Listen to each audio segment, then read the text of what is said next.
ایک کانفرنس جو کراچی کے مستقبل پر ہو اس کو لے کر آسمان سر پر اٹھائے اور پوری جمہوریت کی بساط کو الٹنے کی سازش کرے اور اس کے خلاف صرف ایک گورنر انہیں کھلے جو ایک آئینی عہدہ اگر ایم کیو ایم کے پاس ہو، خود 8 آئینی عہدے رکھیں، تو میرے خیال میں یہ انہی کو آخری مرتبہ ہم متنبع کر رہے ہیں کہ بھائی اب اس رویے کو ترک کرو، کچھ اپنے دلوں میں کشادگی اور فراخ دلی پیدا کرو، ورنہ سب کی بقا اور سلامتی خطرے میں ہے، صرف کراچی اور ہماری نہیں، پورا ملک پھر خطرے میں ہے۔ اچھا، ہماری تو عبادت یہ کہ ہم کریں، یہی حالات کی وجہ سے تو لڑ رہے ہیں، ورنہ ہمیں آنے کی ضرورت ہی کیا تھی؟ سارے پروفیشنل لوگ تھے، اپنے کام کرتے نا۔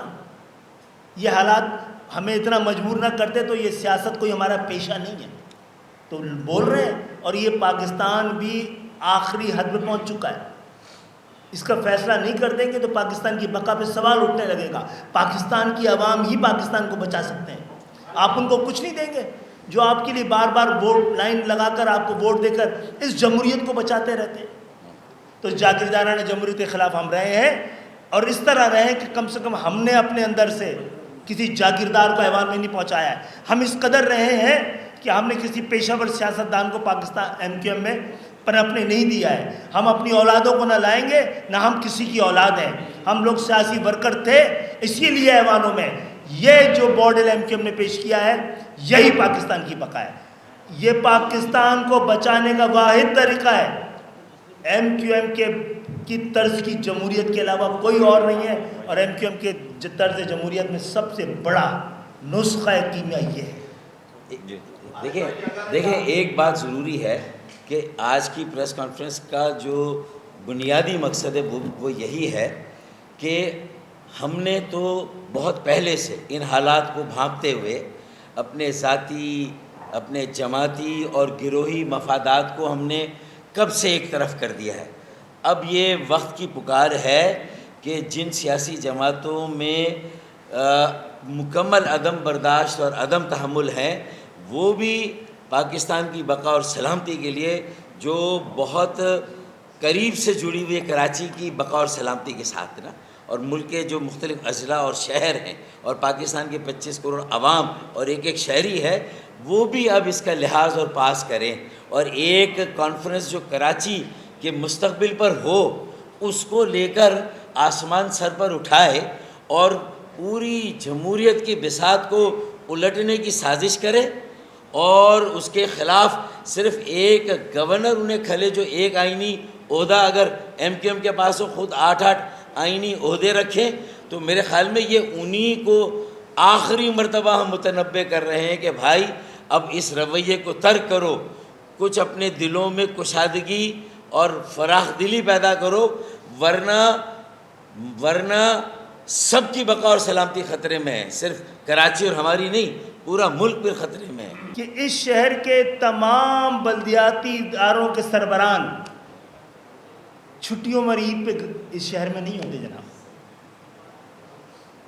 سارا اقتدار جو اس شہر کو دیکھ رہا ہوتا ہے یہاں سے منتقل ہو جاتا ہے، یہاں کا پولیس والا نہیں ہوتا ہے جب یہ شہر چھٹی پہ ہوتا ہے۔ حالت جنگ میں کیا ہوگا؟ کہاں سے چلایا جائے گا یہ شہر؟ کے ڈی اے کا مالک، کے ایم سی کا مالک، واٹر بورڈ کا مالک، بلڈنگ کنٹرول اتھارٹی کا مالک یہاں سے چلے جاتے ہیں چھٹی گزارتے، سالڈ ویسٹ مینجمنٹ کا مالک۔ تو یہ مقبوضہ شہر نہیں ہے جناب، یہ اب تک یہ شہر امن میں ہے اس لیے کہ ہم شریف ہو گئے یا تھے رہے ہیں ہمیشہ سے۔ اور یہی مسئلہ ہے، کراچی کا مسئلہ پاکستان کا سب سے بڑا مسئلہ ہے۔ اسی کو 70% ریونیو دیں گے تو پاکستان میں جنگ کے بھی سارے سامان خریدے جائیں گے۔ ان سے لے لیں وہ بولیں۔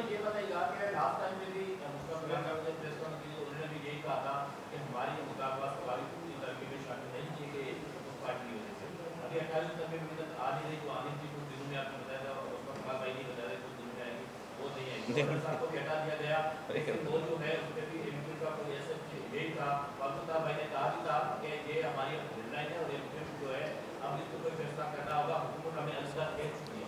لیکن اس کے باوجود بھی ابھی بھی جو ہے 40 کے تحت آپ انتظار کر رہے ہیں، تو حکومت میں ایم کیو کے بیٹھنے کا فائدہ کیا نظر آ رہا ہے ان کو کہ وہ یہی پوچھنے جانے وزیر اعظم صاحب کو میں کہہ رہا ہوں کہ آپ ہمیں بلائیے تاکہ ہم آپ سے جواز پوچھ سکیں اقتدار میں رہنے کا، آپ کا ساتھ دینے کا. یہ بات تو کی ہے، یہ بات کی ہے.